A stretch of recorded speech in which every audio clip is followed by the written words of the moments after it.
The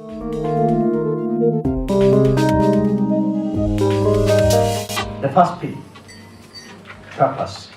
Purpose. The question we are examining right here, why are you gifted? No doubt in my mind that many of you have come across Gifted Hands by Dr. Ben Castle. I'd like to refresh your memory and perhaps pick some key milestones in the life and practice of Dr. Ben Castle, and then draw some 2 lessons out of this. In 1961, Ben and his brother Curtis were performing very poor in school. The mother was distressed about her son's academic performance. As a first step to remedy the academic failures, she demanded of them to memorize mathematical tables.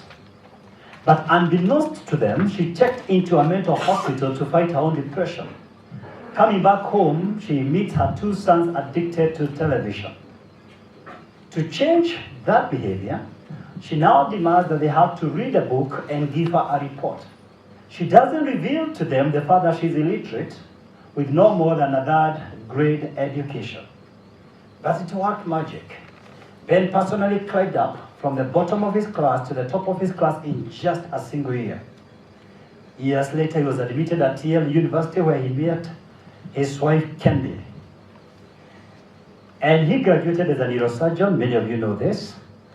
And then he was accepted as a resident at Johns Hopkins Hospital, where he encountered his first major professional dilemma that could literally end his career: to operate on a dying man without permission and supervision, or to let him die.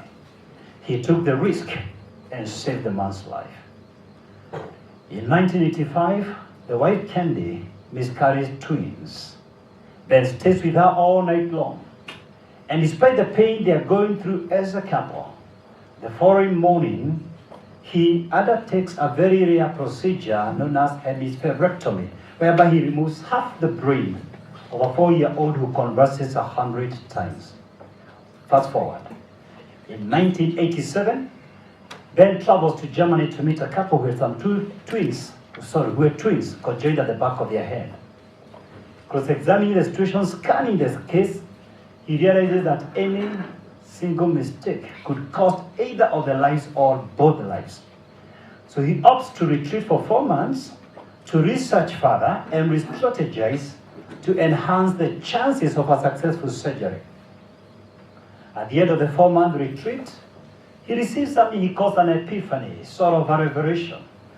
And thereby, accordingly, he devises a plan, a strategy on how to undertake this operation. 20 hours into the operation, together with this team, they saved the lives of these 2 kids. And that precise moment, he gets onto world stage. All the media houses, from CNN, BBC, MSNBC are there. Sky News. And that's how you and I came to know about Ben Castle. But I want us to pick some 2 lessons out of this story. Lesson number 1, Ben wouldn't be known today to you and me and to millions of people around the world hadn't the mother intervened in his early childhood education. Maximum honor to those who raised us up. We are who we are today because of what they did by the grace of God. But secondly, we wouldn't have known Ben Castle today hadn't he taken an extraordinary human challenge. You see, some of the problems you avoid where you stay and at your place of work could be holding the key to your greatness. But again, we must note that Ben wouldn't have solved such a phenomenal medical challenge had he ignored all seemingly ordinary medical duties, relatively smaller assignments. Do not despise the days of humble beginnings. You are gifted to serve. The meaning of life is to find your gift. The purpose of life is to give away your gift.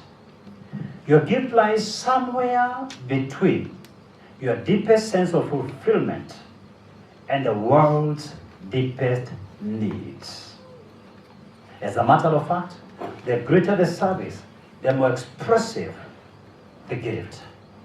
I want to interrupt myself for a moment and help you to draw your own gift statement, the purpose of your gift.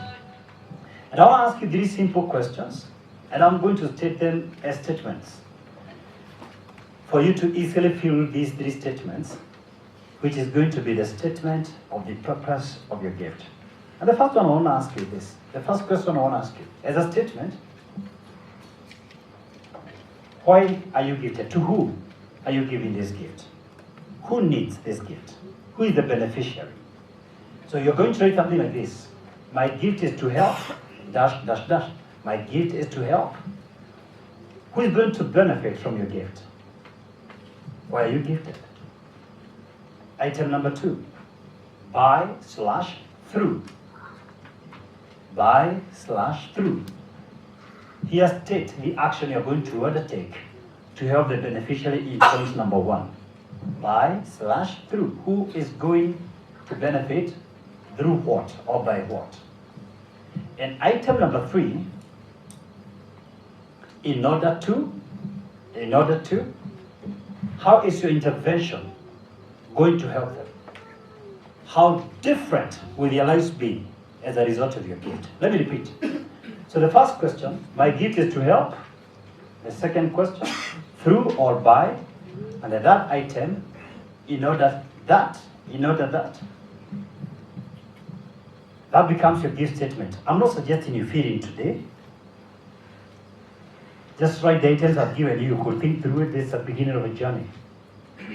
You see, you are a beneficiary of another person's gift. You are a beneficiary of Steve Jobs' apples and Bill Gates' software. Mark Zuckerberg's Facebook. Many of you came to learn about us through Facebook. You are a beneficiary of Jonas Salk polio vaccine. That's why you don't have polio today. It was such a crippling, killing disease. You are a beneficiary of Alexander Fleming's antibiotics. Today you can easily take for granted the fact that you can get antibiotics for tonsillitis that are inflamed. You are a beneficiary of the Wright brothers planes, a beneficiary of Henry Ford vehicles. You are a beneficiary of Stephen Morton's anesthesia. You are a beneficiary of Jomo Kenyatta's, Julius Nyerere's, Kwame Nkrumah's, Nelson Mandela's freedom struggles. You are a beneficiary of Mahatma Gandhi's, and even King Jr.'s anti-racism struggles. You are a beneficiary of Billy Graham's and T.L. Osborne's and Oral Roberts' gospel crusades. You are a beneficiary of many other gifts. You are a beneficiary of Don Moen's, Kirk Franklin's, C.C. Winans, Don McCraken's music.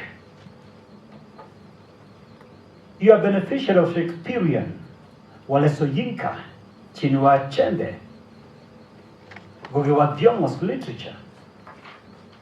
You are a beneficiary of John Maxwell's, Jim Rohn's, Zig Ziglar's, Miles Munro, self-help groups. The question is, who has benefited from your gift?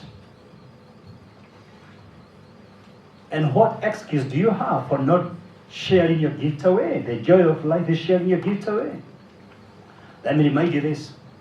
Apple and Amazon and Google and HP and Microsoft and Disney were all started from a car garage. What reason do you have for not starting?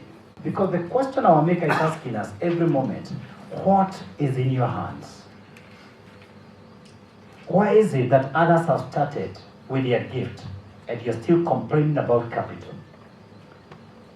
I know this is true because personally, I started public speaking when I did not have any capital. I started where I could have started. To those people, I could speak over their lives. Who are these? These were high school students. And as I faithfully did that, some of the schools allowed me to speak to their parents. Some of the parents were corporate leaders.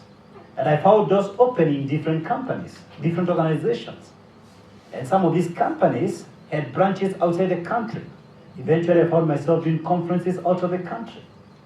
So I can ask you again, what is in your hands?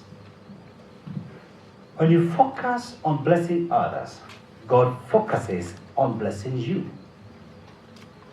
for it is in giving that we receive. Your life will never be judged after the harvest you reap, but after the seed that you sow. At any given moment, seek to be a river, not a reservoir. Pass on the blessings. You transcend your life when you do something to those who cannot repay you. When you plant trees whose shade will never shelter you.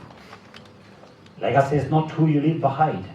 It's not what you leave behind, but who you leave behind. Shall you outlive yourself by planting seeds of life in another soul? The purpose of your gift is to bless others. You are gifted to serve.